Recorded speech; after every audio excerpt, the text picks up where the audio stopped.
So I'm going to waffle on about the impulse command for a couple of minutes because I don't see many people talking about it, and it's such an interesting synth. On the surface of it, it's quite a simple synth. You got 2 oscillators, 2 filters, a modulation CV source, 2 envelopes and 2 LFOs, and a digital effects section. I've got another delay from Ableton playing at the moment as well. So what is it? So the 2 halves of it, you've got your oscillators and your filters.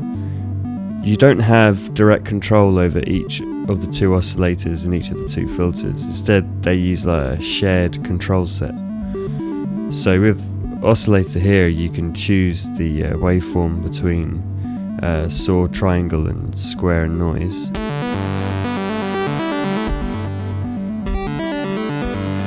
And there's a pulse width modulation here for the square.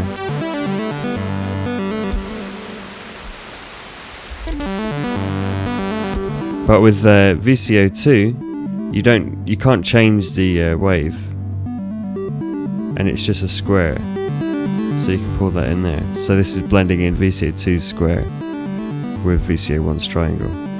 There's also a sub oscillator, which I think is a square as well.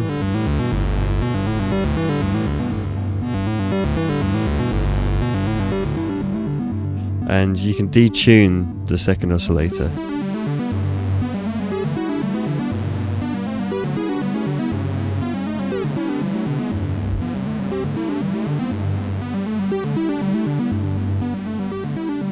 So that's all the waveform controls. It's quite interesting because there's no mixer. Instead,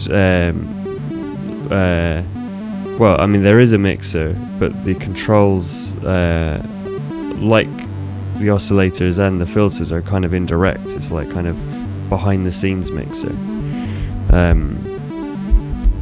So yeah, you've got your VCO1 and then your VCO2 level, and that's it. So it's quite simple.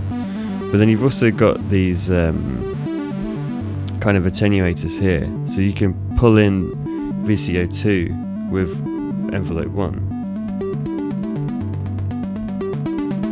Like that.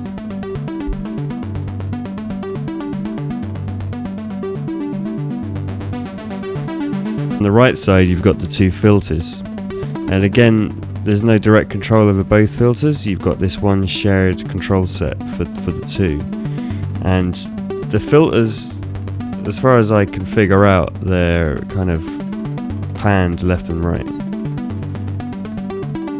So if I go to the midpoint here,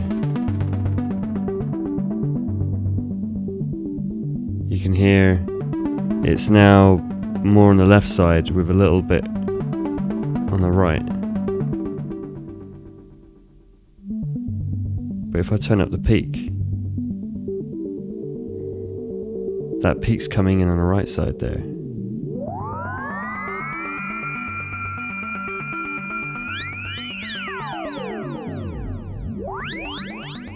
Very interesting stereo field this thing's got.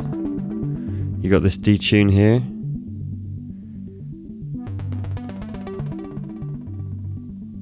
So that's the cutoff of the second filter, as far as I can tell, and that also pans it from left to right.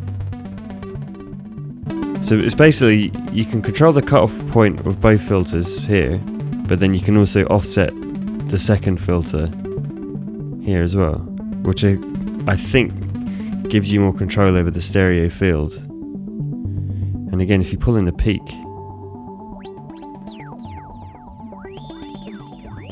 get these really interesting stereo effects.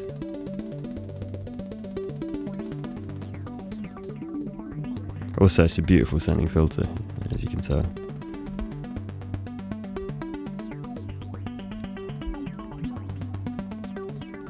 You also have these dynamic elements here for the left and right filters. So if I pull up, so you can choose where it comes from. So let's use the LFOs. So you've got 2 in the middle here. They're unsynced LFOs as far as I can tell. Or maybe they are synced, I don't know. So if we switch it to LFO1, and then we pull up this level here.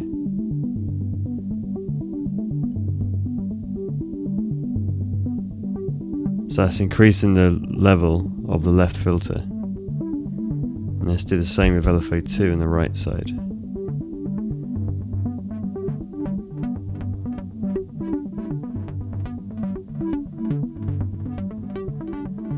And you can also use the two envelopes, which is quite interesting.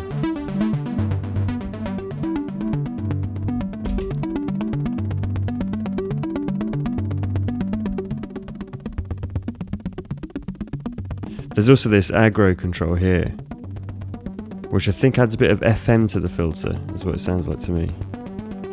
And it's really, really beautiful sounding.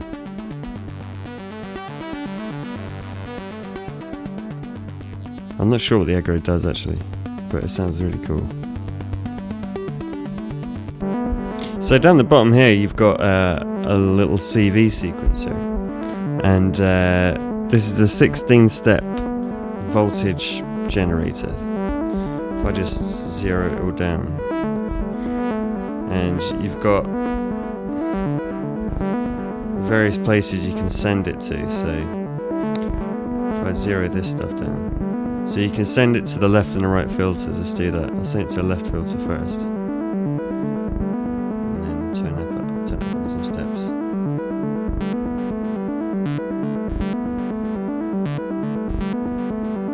Now the right one.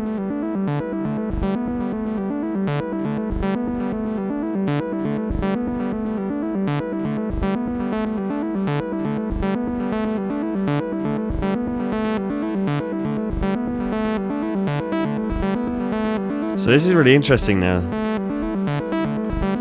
It's a monosynth with two filters, and having this CV generator here open and close the two filters makes it sound like it's two synths. So on the left speaker you can hear the thing running, but then now in the middle, with where it's being pulled up here, you're getting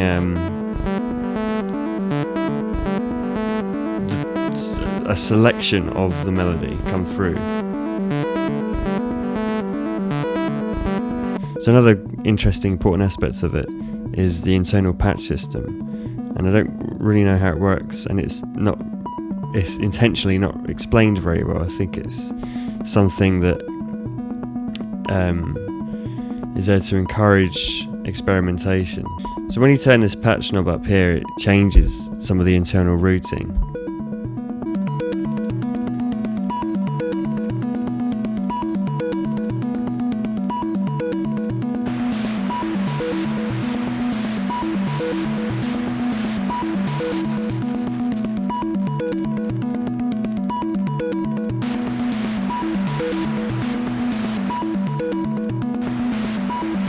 That movement here you can sequence with this generator.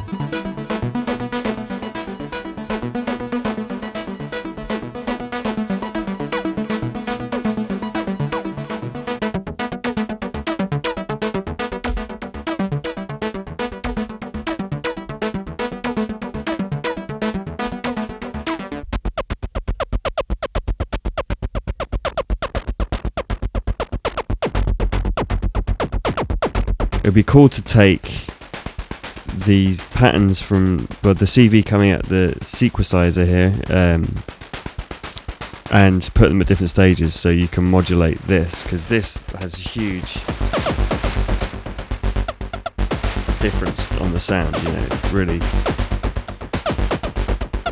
I think that's like when you could really go drum machine crazy with it, if you could do that. So you can quickly go into these really crazy percussive patches. This aggro thing here really adds a lot of interest. And then, again, that's another thing that would be cool to be able to CV.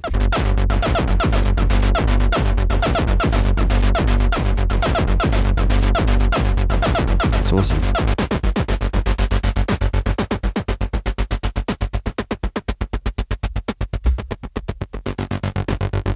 So yeah, I mean, that's a little overview of the impulse command. I'm gonna do more videos as I discover stuff. But I'm just amazed by the range of sounds you can get out of it. Like, you know, I've got quite a percussive thing going on here. But earlier on today, I had this really sweet melodic element. I mean, even with this, if I pull the melody back into it and see what happens.